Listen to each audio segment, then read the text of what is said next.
Hey everybody, welcome to the launch of How Do I Sexy, a guide for trans and non-binary queers.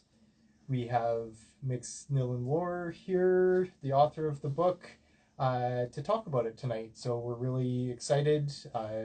We're hosting this event at Turning the Tide Bookstore in Saskatoon on Treaty 6 territory in the homeland of the Métis. So I'll start with a bit of a bio on Nillin.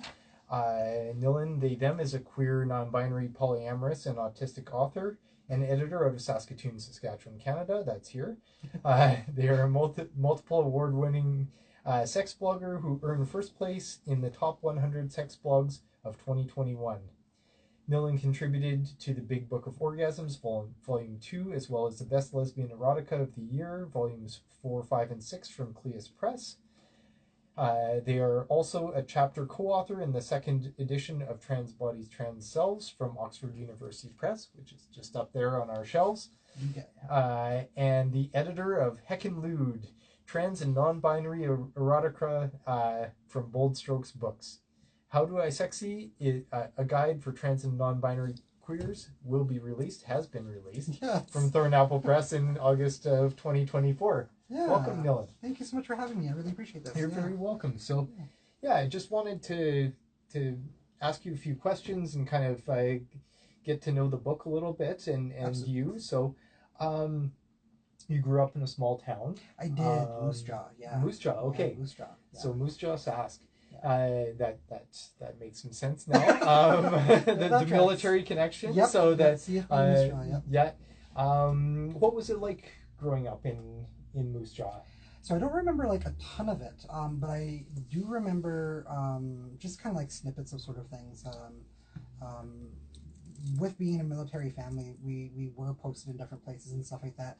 So I think most of like my growing happened in maybe CFB Ottawa or Trenton. Okay. Would have been my more formative years, and that was a really interesting experience for sure, because not only was I in that kind of like very conservative, very rigid, and military space, which as a closeted queer kid who doesn't realize that you're closeted, you're getting a lot of mixed messages there. But on top of it, my dad at the time thought it would be a great idea to send me to a Carmelite school. Okay. Which I'm not sure if you're familiar with, but they're intense. Okay. So Our Lady of Mount Carmel was where I went. Okay. Yeah. I can't really get into like the actual theological aspect of it. I'm not super familiar with it. Right. Especially since I tried to block out that period of time. Yeah, of course. But I do remember a lot of details of like just this.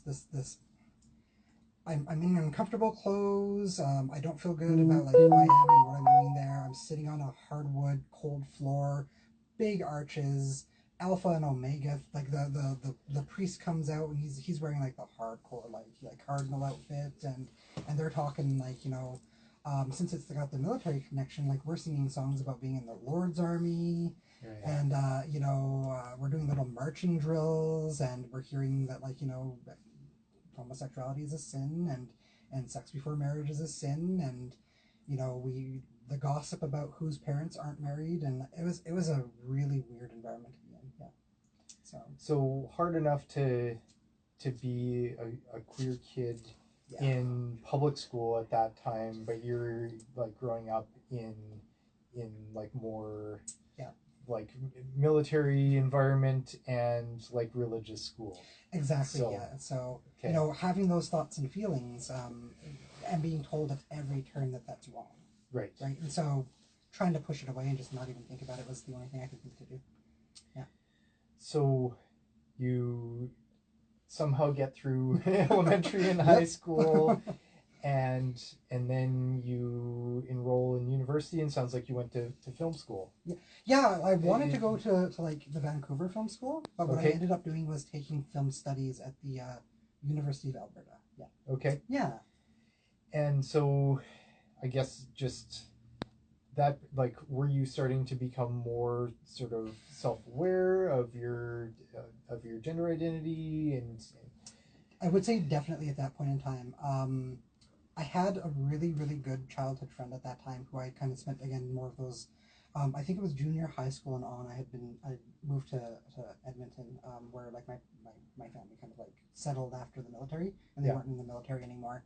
And so at that point in time, I did have a friend, and at the time, we both were totally heterosexuals. But then looking back on the fact that we're drinking craft beers and listening to Riot Girl and watching like just like, you know, like Videodrome and body horror and just a lot of things that like in retrospect you're like, oh, okay. And she did eventually end up coming out as trans as well too. Okay. But there was definitely a lot going on at that time. But again, I was carrying a lot of guilt and shame because as good as it was, you know, away from the military and away from the Catholic side of things, or the Carmelite side of things, there was still like, you know, everything bad was gay. You know, you had a lot of those discussions in schools where you're making fun of each other for being like, you know, homo or whatever it is. So I was definitely still carrying quite a bit of that. But there was also, I guess like I would definitely not recommend it to anyone. But I was sneaking out of my house for hookups as well too. At you know, at that point in time, definitely kind of scary as like, you know, being younger, but like it was the only outlet that I thought I kind of had at that time. And looking back on it, I definitely dodged like, you know, multiple bullets there. Yeah.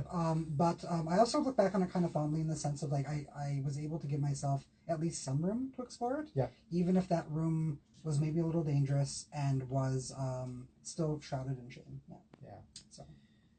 So you talk about something in your book called the Ventura effect. Yes. And I mean, I can think of multiple examples of this growing up, and the cultures sort of shaming trans folks. Can you talk a bit about the Ventura effect? Yeah, for sure. I call it the Ventura effect because for me it was Ace Ventura: Pet Detective. Yeah. But in talking to other trans and non-binary and gender non-conforming people, they all have different sort of like answers to that. Somebody called theirs the Drayden effect, right? Like with Naked Gun and the whole yeah. So it's basically just the concept of like, you know, that really impactful thing, whether it was a song or a movie.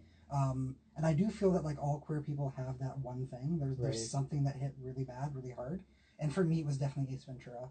And for those who don't know, Ace Ventura: Pet Detective, I love Jim Carrey. Jim Carrey is so fun.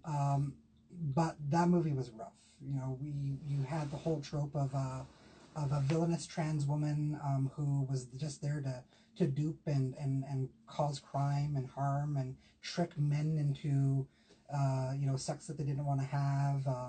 And then when the reveal happened, you know, it was coupled with dry heaving and projectile vomiting, and everyone was just absolutely disgusted. And as far as we could really tell, the only thing that anyone had really suggested that they had done is just kiss her. That was it, right? You know, we didn't talk about anything else. They kissed, and that was the reaction.